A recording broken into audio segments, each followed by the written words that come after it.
Hello and welcome back. मैं मधु और ऐसे वीडियोस और देखने के लिए चैनल सब्सक्राइब कर लो। कर लिया? ओके।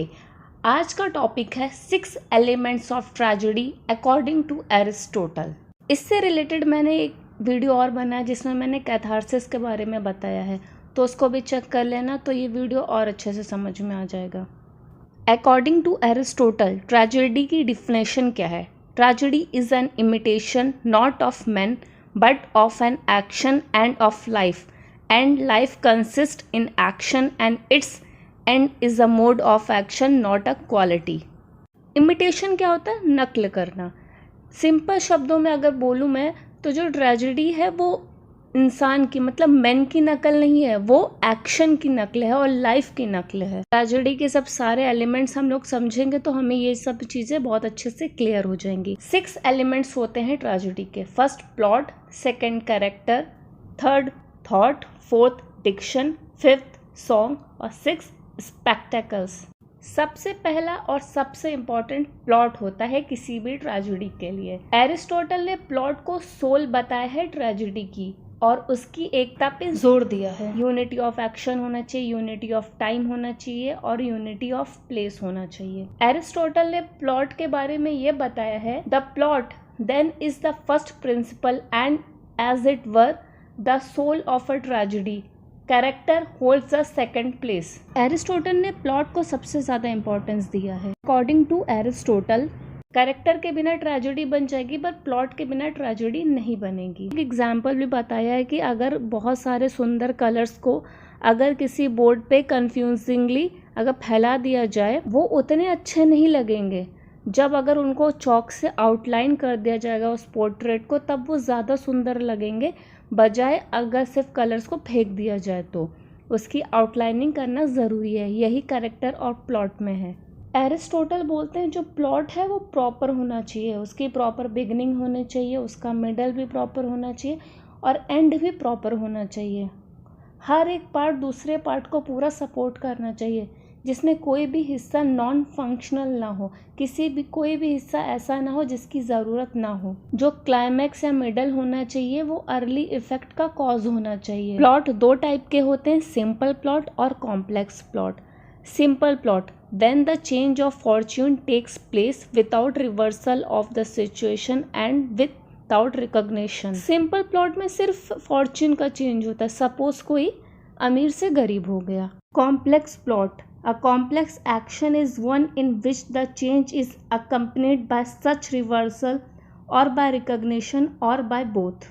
कॉम्प्लेक्स प्लॉट में फॉर्च्यून भी चेंज होता है, उसमें रिवर्सल भी होता है, रिकग्निशन भी होता है। रिवर्सल मतलब जो पोजीशन है इंसान की पूरी तरीके से बदल जाना।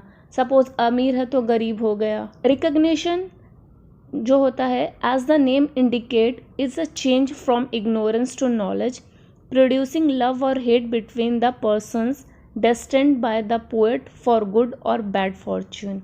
हमें जो चीज़ पता नहीं होती है वो पता चल जाती है और यही सब चीज़ें मिलकर पिटी और फियर क्रिएट करती हैं। रिकग्निशन को जो पोएटिक्स के लैंग्वेज में एनाग्नोराइसिस भी बोलते हैं। इसकी डेफिनेशन ये है, the point in a play, novel etcetera in which a principal character recognizes और discovers another characters true identity और the true nature of their own circumstances. अगर हम लोग बेसिक लैंग्वेज भी लिख देंगे, बेसिक वर्ड भी लिख देंगे रिकग्निशन, तो भी कोई प्रॉब्लम नहीं। अगर बट हम लोग इसके एक्चुअल वर्ड्स लिखेंगे तो उसका इम्पैक्ट और अच्छा बढ़ता है। ऐसे ही नेक्स्ट टर्म है hamartia, a fatal flaw leading to the downfall of a tragic hero और हीरोइन। इसके बाद कैटास्ट्रोफी, तबाही, an event causing great and usually sudden damage और सफरिंग। और रिवर्सल ऑफ सिचुएशन को पेरिपेटिया भी बोलते हैं। यही सब चीज़ें मिलकर एक प्लॉट को अच्छा बनाती हैं। सिंपल प्लॉट में सिर्फ चेंज ऑफ फॉर्च्यून होता है और कॉम्प्लेक्स प्लॉट में सब कुछ होता है। तो फॉर्च्यून होगा, रिवर्सल ऑफ सिचुएशन होगी या रिकग्निशन होगा या ये सब कुछ होगा। ये सब कुछ मिलकर एक अच्छा प्लॉट क्रिएट करते हैं। प्लॉट के बाद सेकंड एलिमेंट आता है कैरेक्टर। इसका सेकेंडरी प्लेस है आफ्टर प्लॉट। एरिस्टोटल ने बताया कि कैरेक्टर्स में 4 चीज़ें इंपॉर्टेंट है, वो 4 चीज़ें होनी चाहिए। पहला, वो अच्छा होना चाहिए। दूसरी चीज़ वो होती है कि कैरेक्टर प्रॉपर होना चाहिए।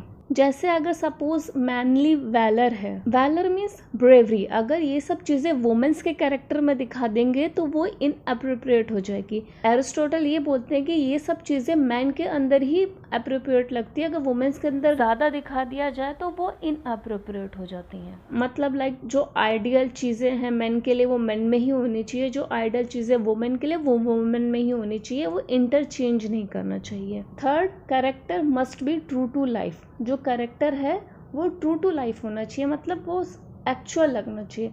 और फोर्थ, कंसिस्टेंसी होनी चाहिए, मतलब एक जैसा रहना चाहिए। अगर कैरेक्टर अच्छा है तो वो अच्छा रहना चाहिए, अगर शुरू में अच्छा है तो एंड तक अच्छा रहना चाहिए। और कैरेक्टर जितना अच्छा रहेगा, मतलब वो जितना गुड पर्सन रहेगा, तो जो उसका फॉल है वो उतना ही ऑडियंस में फियर और पिटी क्रिएट करेगा। जितना वो अच्छा रहेगा उतना ट्रैजिक इन्फ्लुएंस अच्छा होगा। फियर ये होना चाहिए कि जो उसके साथ वो हो रहा है वो हमारे साथ ना हो। पिटी ये कि उस बेचारे के साथ क्या हो रहा है। यही सब चीज़ें बाद में कैथारसिस हो जाती हैं। तीसरा एलिमेंट है thought. Thought that is the faculty of saying according to Aristotle.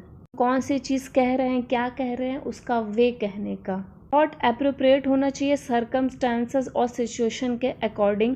Thought और सिचुएशन के बीच में प्रॉपर रिलेशनशिप होना चाहिए। थॉट के बारे में एरिस्टोटल ने ये भी बोला है, the faculty of saying what is possible and pertinent in given circumstances every effect produced by speech.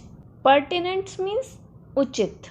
Fourth element है डिक्शन। कौन से वर्ड्स को कब बोलना चाहिए, the proper method of delivery according to Aristotle. किसी भी आर्ग्यूमेंट में फैक्ट के साथ साथ डिक्शन मतलब बोलने के तरीके पे भी ध्यान देना चाहिए।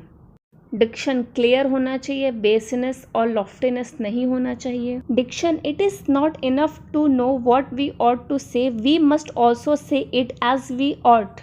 स्पीच में सिर्फ फैक्ट्स कंसीडर नहीं करना चाहिए, पर यह भी कंसीडर करना चाहिए कि कैसे फैक्ट्स को वर्ड्स में बोला जाए।